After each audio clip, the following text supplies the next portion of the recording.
2025. How you doing? Hope you're good.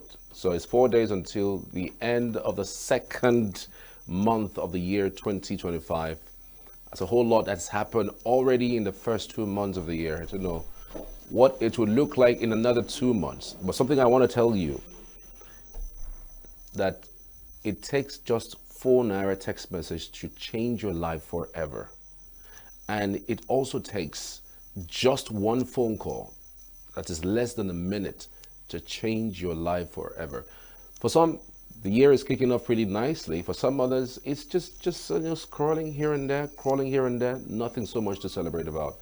And for some others, they've totally lost hope with what they have seen and heard or even experienced in this first few weeks of the year. However it is for you, trust me, there is hope as long as you're alive. Welcome everyone. It's top five, and of course on the show we delve into top five stories that trended all through the day and even the weekend that was, and give you the rare opportunity to share your thoughts with us via phone call. This is the only TV show that gives you the opportunity to call in and share your thoughts. Let's begin with the headlines. EFCC arraigns Yaya Bello amidst the allegations of corruption.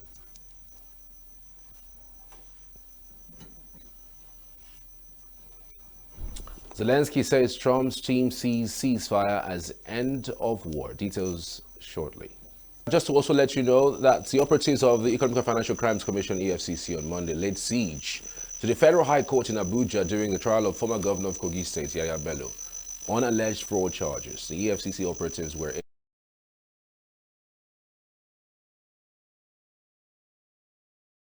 who faces 80.2 billion naira money laundering charges. The security operatives, wielding arms, blocked one of the major roads leading to the court complex with a vehicle.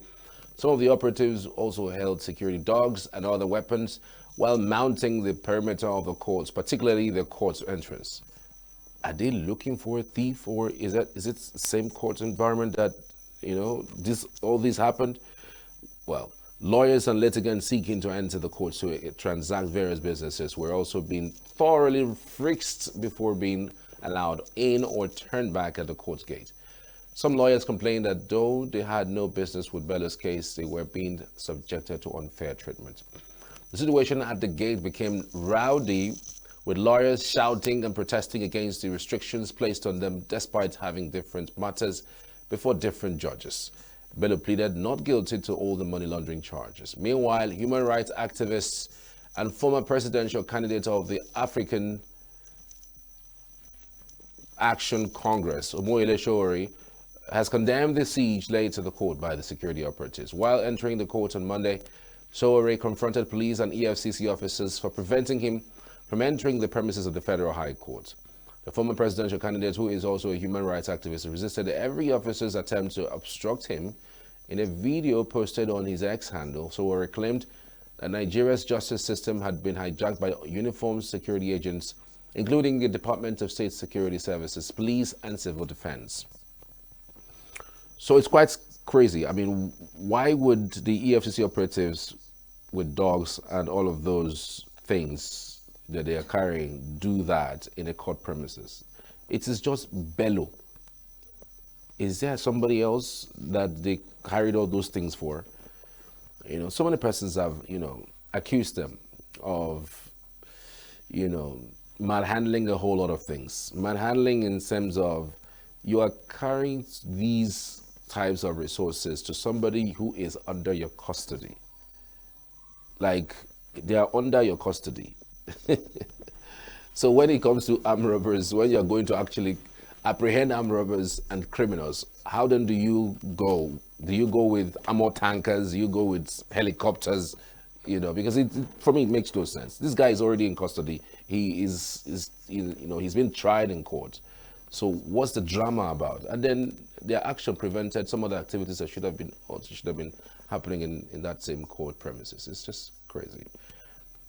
Well, the recent revelation by former military head of state Ibrahim Badamasi Babangida that acknowledged that Moshood Abiola won the 1993 presidential election has continued to generate public reactions. Even when some analysts believe that the confession is late in coming, the issue will likely dominate the public space for a long time because of the impacts of the annulment of the election on social, political, and economic development of the country. Correspondent Raymond Kent Mbata examines the background to the recent revelations by former military presidents as contained in his book, A Journey in Service. The book, which offers insights into key moments in the country's history, also addresses other national controversies, including the 1976 coup attempt that led to the assassination of the then head of state, Murtala Muhammad, and the 1986 letter bomb that killed investigative journalist Dele Giwa. The 1993 election, which was part of General Ibrahim Babangida's transition program aimed at returning Nigeria to civilian rule, had two main candidates, Moshood Abiola of the Social Democratic Party and Bashiru Tofa of the National Republican Convention, with Abiola winning the election with a majority of votes in 19 of the 30 states, securing 58.4% of the total votes cast. Babangida annulled the election, citing a court order obtained by a group that called itself Association for a Better Nigeria, led by Otto Nzeribe, which sparked widespread protests and violence across the country, culminating in clashes between security forces and demonstrators, leading to loss of many lives and property and period of uncertainty and instability. Former President Ibrahim Babangida acknowledged that Moshood Abiola won the 1993 presidential election, fulfilling the two key constitutional requirements, majority votes and geographical spread. Credible, free and fair elections were held on June 12, 1993. As the leader of the military administration, I accept full responsibility for all decisions taken under my watch.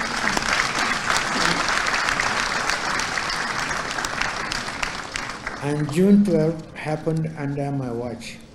Mistakes, oversights, and missteps happened in quick succession. But I say in my book, in all matters we acted in the supreme national interest so that Nigeria could survive. Our nation's march to democracy was interrupted, a fact that I deeply regret, but Nigeria survived and democracy is still alive.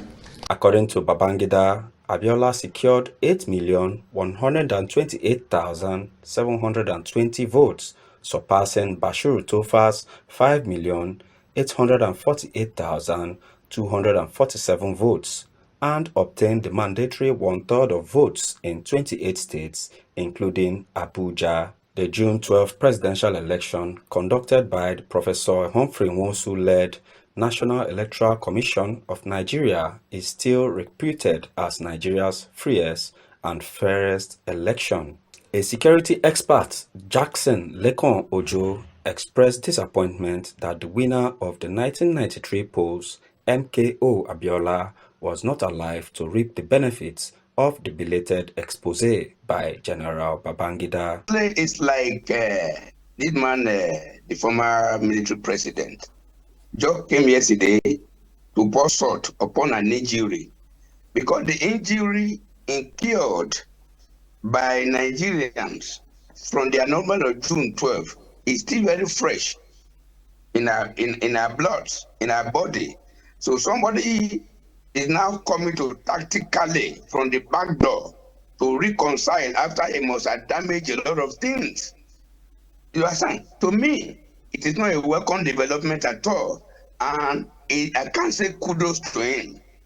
What had been damaged that time had been damaged, and there had been no repair. So there is no point somebody is coming to gather some persons and to want to confess that MK Abiola won the election. No, Nigerians knew then that MK Abiola won the election.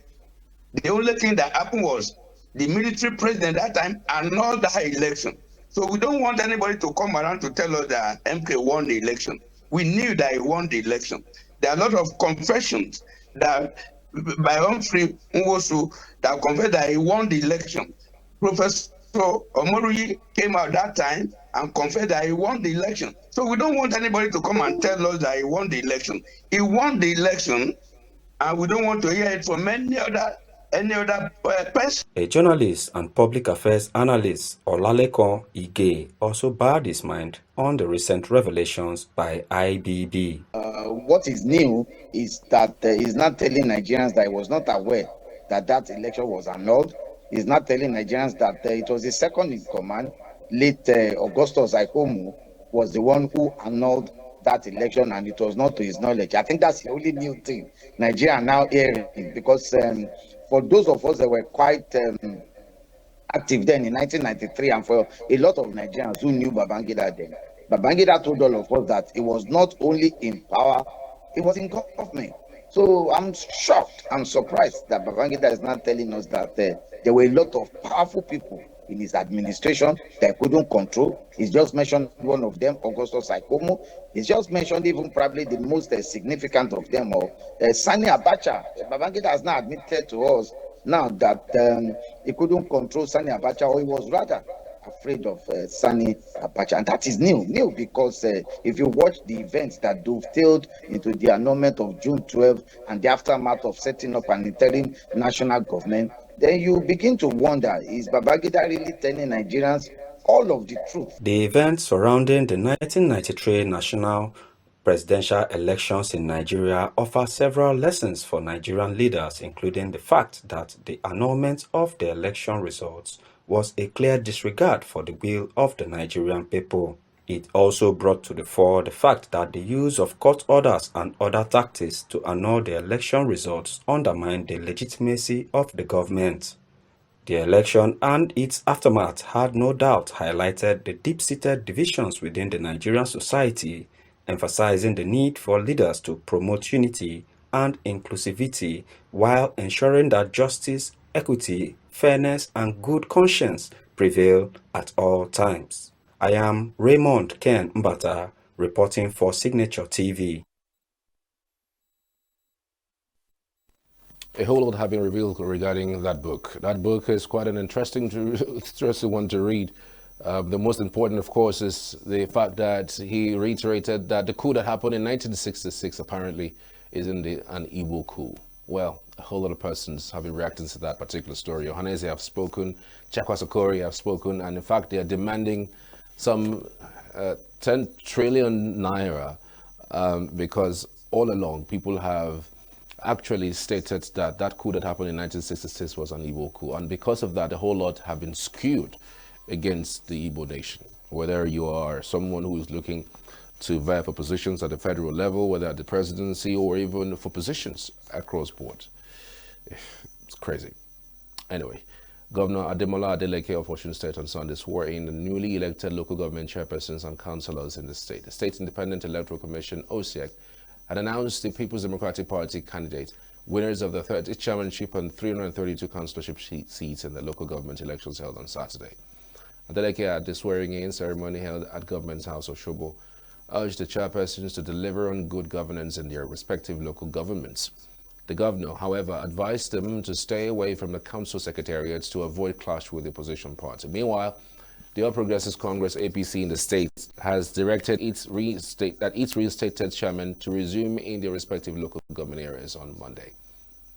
National Publicity Secretary of the party, Felix Morka, in a statement said the purported fresh election conducted by Adeleke and the PDP was nothing but a disgraceful sham, illegal and unconstitutional. He described it as a violently contemptuous of the valid and subsistent judgments of the Court of Appeal and of no effect whatsoever. Morkan noted that APC exercised utmost respect for the adverse decision of the Federal High Court and demonstrated mature restraint in the face of Adeleke's illegal and unconstitutional appointment of caretaker committees in the state, while it diligently pursued its appeal against the decision of the Federal High Court that has now been nullified by the Court of Appeal. He said APC did not resort to violence or self-help in the matter, but submitted to the rule of law and the authority of the court. The ruling party wondered why it was difficult for Adeleke, who swore an oath to uphold and defend the Constitution, to abide by a valid order of the Court of Appeal restating the sacked local government officials. So a whole lot were talked about this morning about this particular story. I mean, we have a clearer view of what had happened.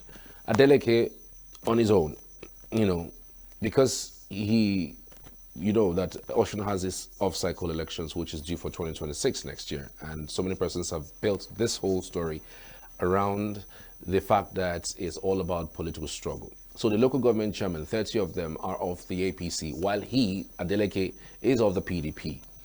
And so he, as soon as he assumed office, he went and challenged the processes that brought the APC local government chairman into power.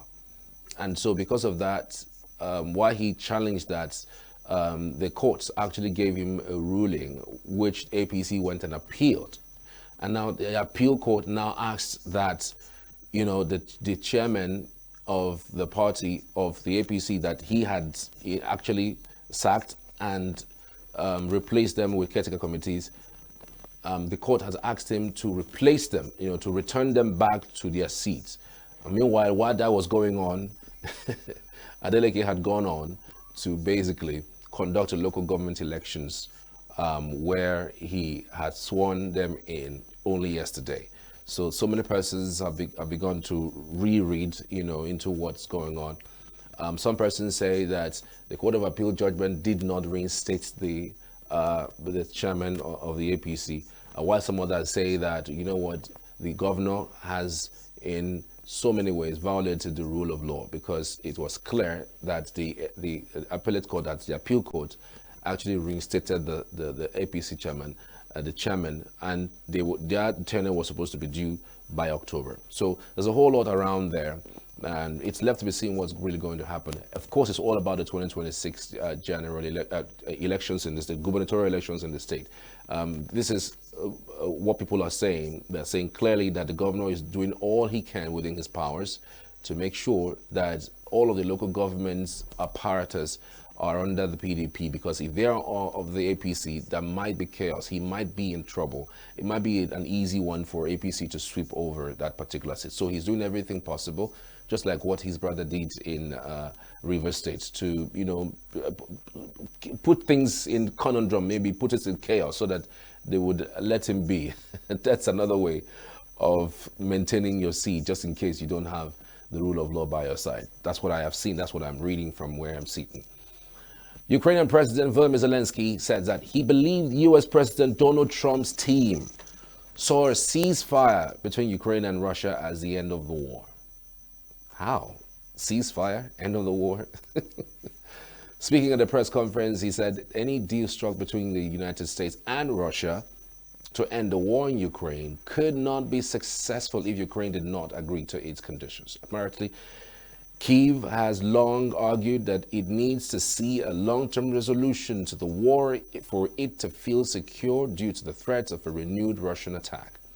Zelensky said that Ukraine was working on domestic alternatives of the US-produced Patriot air defense system. Zelensky also said he saw Turkey as an important security guarantor for Ukraine. I think that in the world they live, they believe it. Ceasefire means the end of the war. I am even certain that they believe that this will be truly a big success and that Putin won't take a risk to start a war again. We believe there must be security guarantees. Yes, we understand these are expensive measures and it's not as easy as that, just to agree on a ceasefire. We want to be able to guarantee the safety of our people. It means uncertainty. Uncertainty is bad for the entire world and everyone will lose. We will lose. Americans will lose too, because the question is whether you can be happy and victorious if you reached a ceasefire agreement, but in a year a war started again. Are you a winner? No. Russians will prepare and will stage another advance. It is very dangerous for all. If America, I don't believe in it, but anything can happen, reach an agreement with Russians about us without us, then there will be no success in this agreement if we don't agree to its conditions. Meanwhile, Canadian Prime Minister Justin Trudeau, Spanish Prime Minister Pedro Sanchez, and leaders from Baltic nations arrived by train in Kyiv on Monday morning as Ukraine marks the third anniversary of Russia's full-scale invasion of the country. Ukrainian Foreign Minister Andriy Sybiha led the welcoming party at a platform in the capital city's train station, personally greeting each arriving leader before they were brought out of the station. The leaders included Lithuanian President Gitanas Nausėda, Latvian President Edgars Rinkēvičs, and Estonian Prime Minister Kristen Michal, along with Trudeau and Sanchez. Ukrainian President Volodymyr Zelensky announced during a recent news conference that leaders from 13 countries from across Europe, as well as Canada's Trudeau, are expected in Kyiv to mark the occasion. Interesting. So it's been 3 years since that war happened, since the war broke out. And it's so unfortunate that the world hasn't been able to solve that conundrum. 3 good years. Continuous bombardment, continuous killings of people. And the two leaders didn't see any need at all within that 3 years to stop the war, to have a discussion. Other countries, the United Nations, I mean, the organizations across the world, the countries around the world haven't seen a need to stop the war just because a country has decided to join NATO. And because joining NATO would put Russia in some sort of danger that is unrealistic, unforeseen, well, Russia has gone to war with Ukraine. Well, it's been 3 years, and it's so unfortunate that the world hasn't done enough to stop it. We'll go on a short break. When we return, we'll have you air your thoughts via phone call this evening by calling into the studio with the number showing on your screen right now, +234 912 520 7370. Stay with us. We'll be right back after this.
Welcome. So which one of it would you be reacting to? Which one of it would you be reacting to? Any of the top 5 stories where we have reeled out to you? Is it the one of the IBB, or would it be the one for the anniversary of the kickstart of the war that happened in Ukraine? Russia invading Ukraine just because they feel they can, because there are some countries that you would invade that way and you would find some resistance, unfortunately. But Russia felt that they could do and undo, so they went on to that war. And ever since then, things haven't been the same. Europe hasn't been the same. The world economy, in fact, hasn't been the same. So a whole lot has happened. And now it does look like there is some sort of end in sight. Even that end is looking even much more chaotic than it should be, because again, Zelensky isn't looking good with the latest talks that's going on. U.S. President actually talked. U.S. government actually spoke with Russian executives regarding the end of the war in Saudi Arabia.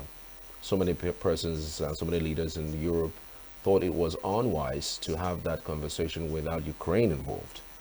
And so because of that, it's looking like Zelensky is left out of the ball of things that are about to happen. But, nobody knows the extent of that discussions and what United States of America President Donald Trump himself have in mind. The only thing that he has said basically is throwing all sorts of tantrums at the likes of Zelensky, saying that he is a president without an election.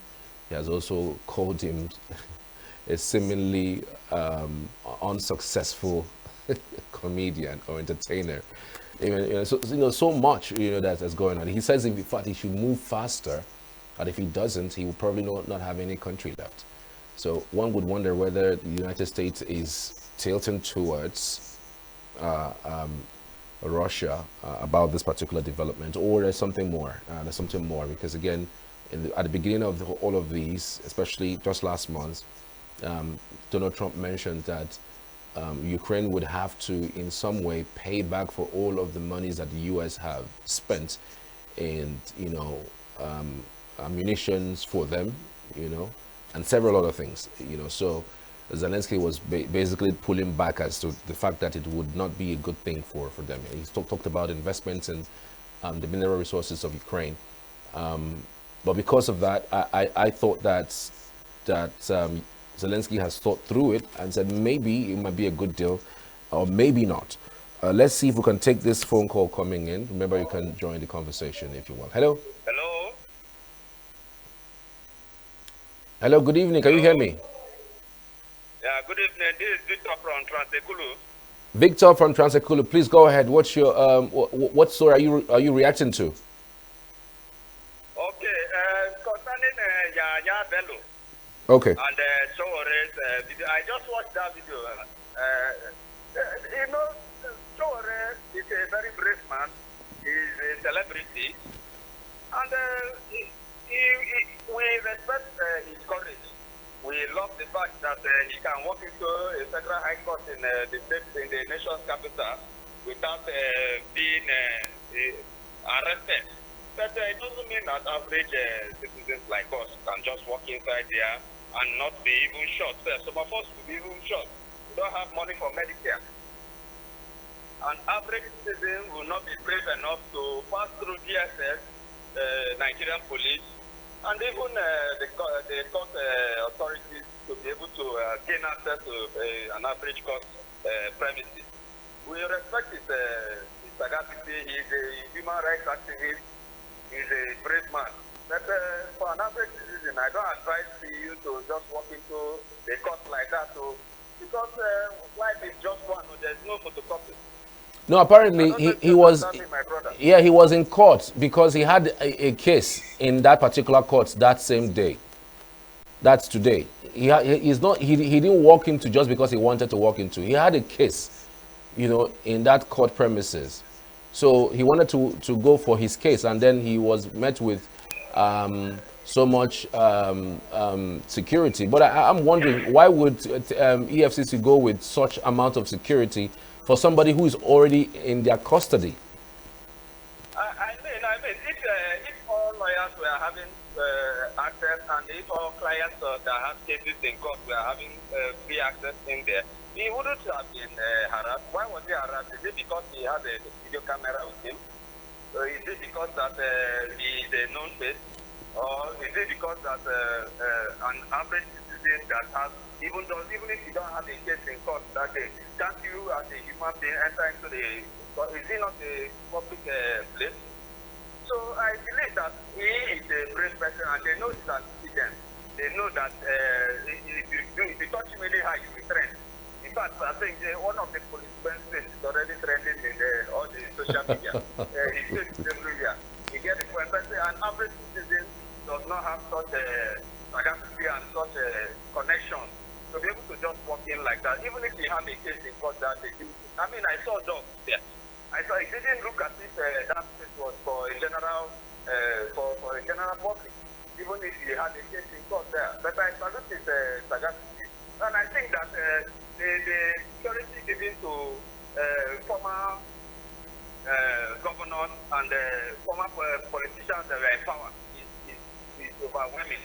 I don't know whether it's got on the governor, the present governor of Bello State also supplied him more. Because I mean, he has a case in court. And why should he have so much that they were even ready?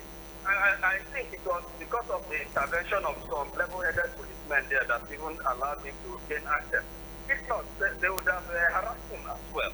I think that more should be done to be able to change the amount, to reduce the amount of given to former politicians especially. I wouldn't say that for sitting and present ones because their safety too is required. I wouldn't say that they should not be taken care of. But at the same time, the amount given to Yahaya Bello, who is already on trial, is also alarming. And it's good that Showore was able to expose and reveal to us that such an amount of security can be following somebody that is being held responsible for corruption charges. Imagine. So that means he's using the money to already buy more security for himself, even before he has been proven guilty. This country we are in is a very fantastic country, my brother. All right, my brother. Thank you so much for your call. I truly appreciate it. Thank you very much, sir. Wow. That's an interesting conversation, really. I mean, I don't get it. I don't get it. I don't know whether the EFCC was trying to match whatever security that Yahaya Bello is coming with. I don't know what the situation is. I mean, we're still not clear about the whole situation. There was this confusion there. You know, some of the persons, so many lawyers who were trying to enter the court premises were disallowed. Some of the persons who were supposed to also do other activities within court premises were disallowed. So one would wonder really whether there is a specific issue about that particular matter. Let's see if we can take this call. Hello. Hello, good evening. Okay, remember the numbers. You can call the numbers showing on your screen right now. So you can contribute to any of the stories so far. It's +234 912 520 7370. All right, you can call that number so that you can react to any of it. We're almost out of time. It's already 50 down past the hour.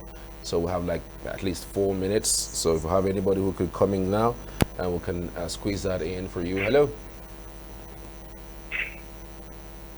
Hello. Hello. Good evening. Yes, before I could make my complete comment, you cut me out. I want to discuss MTO Abdullah and IDB's confession. Okay. Go ahead, please. Yes. Concerning IDB's confession, I think IDB is trying to have he wants to write with a good conscience, but it's too late. It's very, very late.